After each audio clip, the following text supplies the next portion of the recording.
There are those of the Mechanicum who decided to turn on the Emperor and follow Horus and his cohort in the pursuit of terror, the cradle of humanity. As each of the traitorous legios turned on the Imperium, then mutations grew more gruesome, and nothing represents this better than the fallen titans who adorn their engines with trophies, spikes, or flesh. There are none who turn to Horus's path and return. From conscripts to princeps, any who pledge themselves to the Ruinstorm gods do so with no chance of redemption. In Smorgonite's Titans of the Ruinstorm collection, there is the titan listed below. Incendium Elmo, Warhound class, designation 405. Well, this is an army that I never thought would see the light of day from my collection now. As I turn my back on Legio Ulricum and the traitorous titans that they have in their collection, I thought that I would always be Titan specific for loyalists. So when I put out sort of an ad for sort of a restoration project, something that I'd never done before, I put out in Facebook groups about any unwanted Titans that anyone had in collections that they just weren't going to use or couldn't find the time to paint or didn't have the love for anymore. And a gentleman not too far away got in touch with me and said he'd got a Warhound Titan that was all in pieces, that there were pieces missing for like the spikes and stuff, and he was going to sell it to somebody a few years ago who then cancelled last minute, and he'd had it in a box ever since. So I sort of got in touch with him, agreed to sort of meet up, and picked up this model that was then going to be a restoration project, and I really don't regret it. As much as I love my Legio Ignatum Titans and the Loyalist Titans, the painting up the Chaos one was just something else. I absolutely loved painting a Chaos Titan in a different way to painting my Loyalist Titans. Now, I actually started just by spraying it black, completely Chaos Black spray, and then heavy dry brushing on the colours.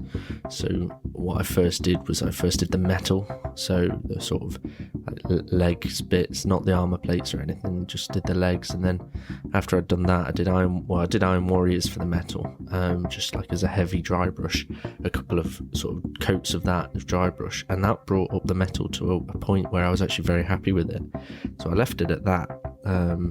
I did a lead belcher, sort of very, very light dry brush on certain areas, but not enough for it to be noticeable really at all. I then went on to the armour plating, and the armour I did the same way that I painted up my World Eaters.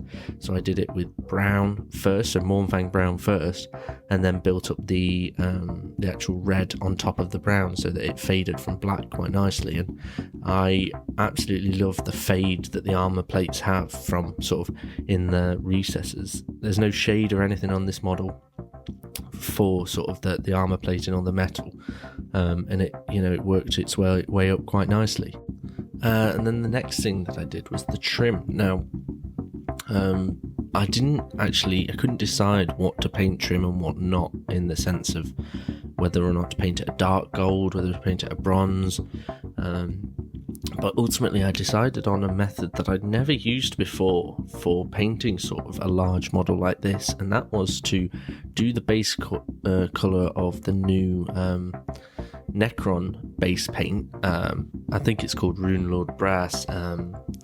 It's got the white cap on the top like Retributor armour, and painted the trim with Rune Lord Brass, and then over the top of that I actually used Agaros Dunes contrast paint, and that made it sort of a burnt gold kind of colour, and that was exactly what I was looking for. I did a tester of I think 4 or 5 different combinations, sort of Rune Lord Brass and Agrax, Rune Lord Brass and other contrast, Skeleton Horde, and I think that the burnt gold was the one that I sort of favoured the most. And after that, because it was contrast paint, it didn't necessarily need a highlight, so I actually left it after the contrast paint so that it was done with contrast paint, and it looked darker and a bit more burnt. So I was actually quite pleased that I'd found this really cool way of painting up the Chaos Titan trim without having to do too much extra sort of legwork on it. Now I also have the weapons for it, so it came with the Plasma and Vulcan, which is the sort of standard 2 weapons for a Chaos Titan, available from Forge World, because they don't need any sort of extra conversion or anything. They are already made in a Chaos variant. And when it came to deciding how to paint the Plasma, I didn't want it the same as my Imperial Titan. I actually wanted it so it was a slightly different. And I know that a lot of people paint Plasma sort of with the blues. A lot of people paint Plasma with greens. I've even seen some sort of red, orangey Plasmas before. And I paint my Volkite green with like a really bright yellow highlight, so it's sort of like almost like a Twister, the old ice cream lollies. One looks like them basically when I do Volkite. So I did that on the glaive. I've done that for my Obsidian Hunters Volkite Terror Squad. So I actually decided to paint the plasma cannon, or the plasma gun on the Warhound, the green, but I didn't bring it as bright with the yellows, just so that then it does stand out a little bit differently to the Volkite that I already have. Now, if you've ever painted a Chaos Titan, you'll know that there's sort of a lot of extra details, sort of blotches, scratches, battle damage, to a normal Titan, sort of an Imperial Titan. And I must admit, obviously I've already mentioned how I painted the trim, but painting the Chaos Star on its carapace was something that I absolutely thoroughly enjoyed. Now, having that extra detail already there was just so nice to be able to sort of paint it up and actually have it so that it stands out as this unique feature on the Chaos Hound. And yeah, as I say, I was surprised at how much I enjoyed this and how much I loved painting up this Chaos Warhound. So I think the only problem that I actually ran into, and this is a minor one, but as it was a sort of a salvage job, and I bought it for next to nothing really, it was missing some pieces like the spikes and a middle piece for holding it all together. And when I put the spikes on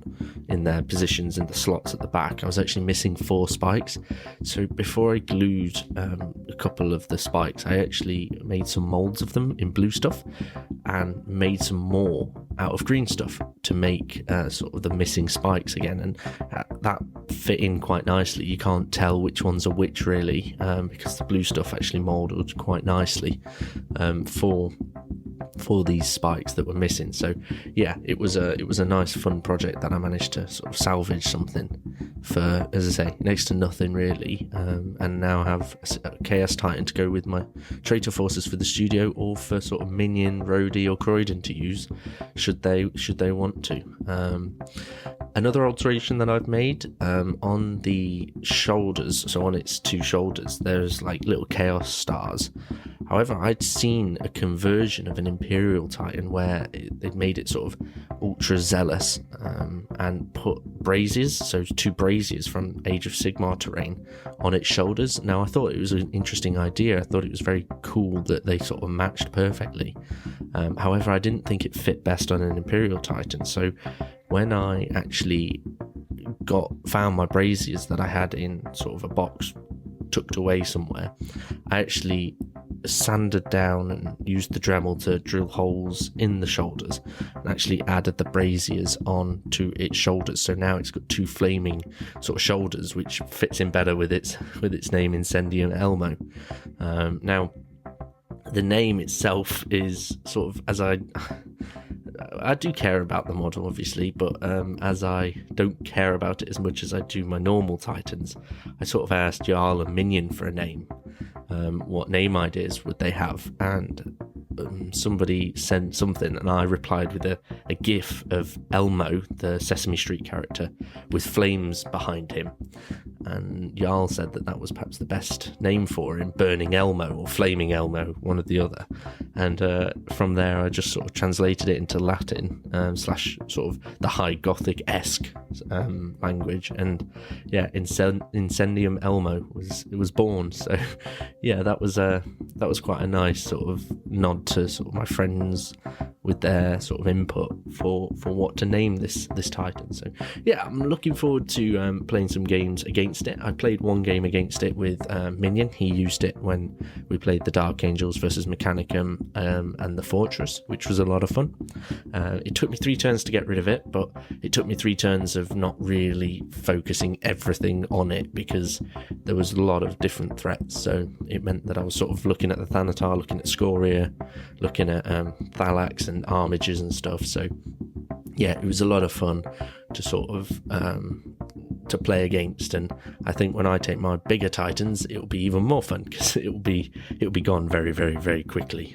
That would be something that I'll aim to do, unless obviously Minion takes Erebus. Like I said, if Erebus is on the table ever, he is the first one to die, as always. It should be. So yeah, I think that's pretty much it for sort of a roundup on the Titans of the Ruinstorm. Obviously I've only got one.